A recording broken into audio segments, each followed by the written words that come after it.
Setting up for our shrimp surgery, you'll need some kind of magnification. In this case, HDMI digital microscope. You'll need a little container for some fresh tank water. You'll need the most important tool, a needle threader, a very fine wire loop just on the end of a handle, and then a couple of paper towels, and your patient. There he is. Let's get started. Under magnification we can see our patient and the little lump on his right side. I think it's a he. That's a little parasitic isopod that we'll be removing today. To give you an idea of scale, this is approximately 4 centimeters on the horizontal, just under. And our tool will be about that big. So even with as small as this is, and as large as my thumb is, it really is kind of large for the operation we've got to do. So hopefully we can get him out of there, get the parasite pulled off, get him back into the water, and keep him healthy going forward. This is actually before even adding to the tank. I spotted this in quarantine, so hopefully I'll get it out and get him clean before I introduce him to the other shrimp, which could potentially get the same parasite. It's worth mentioning that the paper towels, which are now this bottom layer, have been wet with tank water.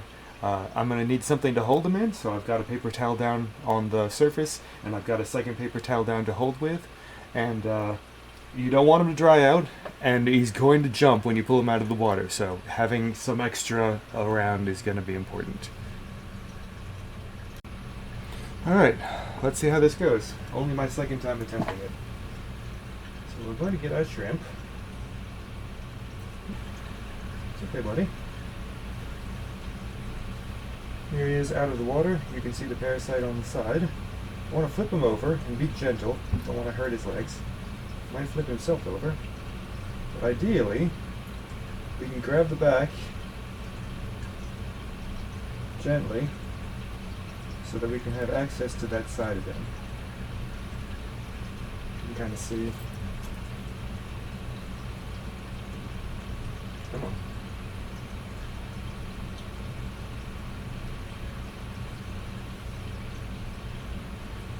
There it is. And we want to get under the carapace on this side, past his legs, and basically scrape it out. It sounds barbaric, it will probably look barbaric. Sorry, buddy.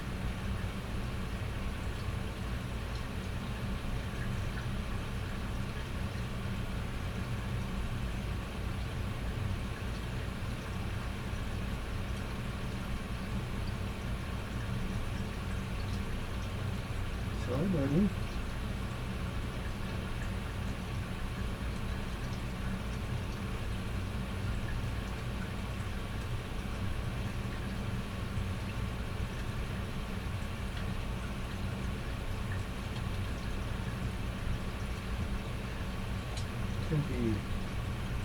I'm sorry. I got you.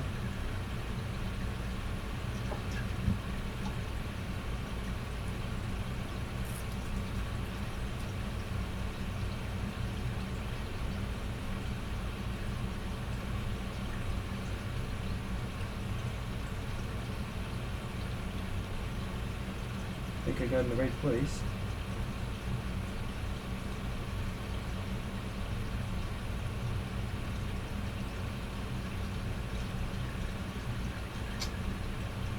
Not wanting to come out, which is understandable.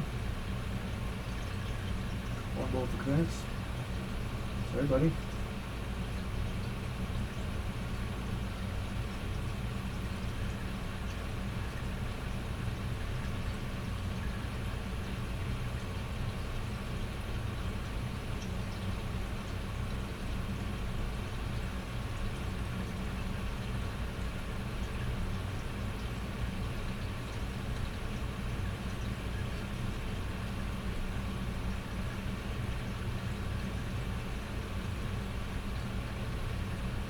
some of it.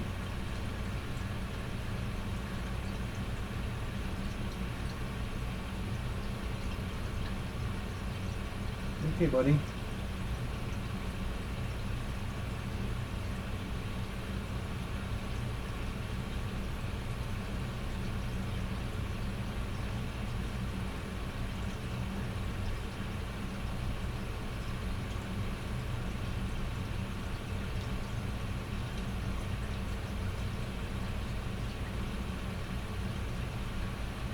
There it is.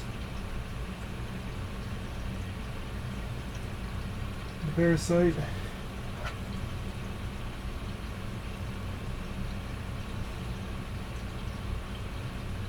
Come on.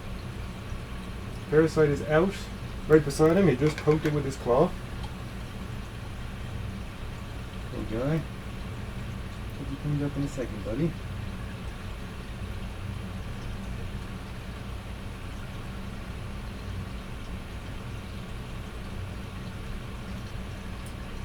And ideally we want to get as much of it as possible out.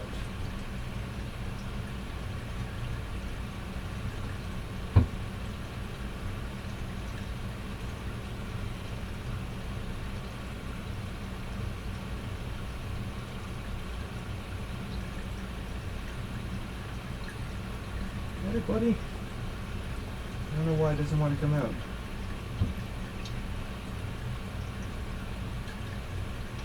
But it doesn't want to come off, I guess. There it is. There. Parasite off. Get him back in the water. There you go, buddy. There he is. Not happy. Not happy at all. It looks like he's alive. Can't blame him for not being happy. Parasite. Slightly scrunched up. There's that little blob. If I hadn't had to poke it so much, it would look more like an isopod. But it's a very flat-looking isopod with like a very soft shell. And they grow attached to the gills underneath the exoskeleton. So with that tool, I was getting between the exoskeleton and kind of the inner soft parts, and I was trying to scrape along the exterior of the exoskeleton in that little bubble that had grown over top of the isopod. And the idea is that if you can pull the isopod out, and it looks like this one maybe was too small to have babies, but I've seen babies come out of them in the previous one that I did of this. You get that out, and if I can adjust the focus... No, that's too much. I know, buddy. It's very stressful. Yeah, he's swimming on the opposite side. But you can actually see, and you could see when the surgery was being done, that there's that bump on the side that was covering up the isopod. That's how they kind of get their own protection. He might even have a bubble under there. You can see there's a little bubble towards the back. But I'm going to put him in the tank in like a little quarantined off area, and hopefully he will go back to being clear, because this is very much the wrong color for this is antonbruunii shrimp, I believe. So I'll get him back in the tank and hopefully he'll be happy. This is about 2 hours after the surgery, and you can see there's still a little bit of that kind of translucent color to him instead of just being clear as he was initially. You can also see the little bump where the isopod was on the right side, currently upper side, and the kind of shine of the bubble that's in there. That bubble stuck around for probably 8 to 12 hours, but is noticeably smaller already now than it was when it started. But he was doing pretty good, basically, from the moment that I put him back. The translucence probably looked like this about from 15 minutes after the surgery, like it recovered to this point by then, and it took most of a day to go all the way clear. But he seemed to be acting pretty well, so late in the night I let him out in the main tank. And this is the same guy about 2 days after the surgery.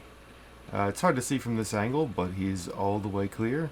He's acting basically like all the other shrimps have. He's eaten a couple of times. He hasn't really fought with anyone. It's nice. This time you can still see the bump It's on the lower side of him, still on his right side, but there's no bubble in it, so there's no like extra shine under there. It's just hollow, and until he molts again, it'll just be this kind of void in the side of his shell. But no sign of the isopod, no sign of any ill health effects. He's doing pretty well. There he goes.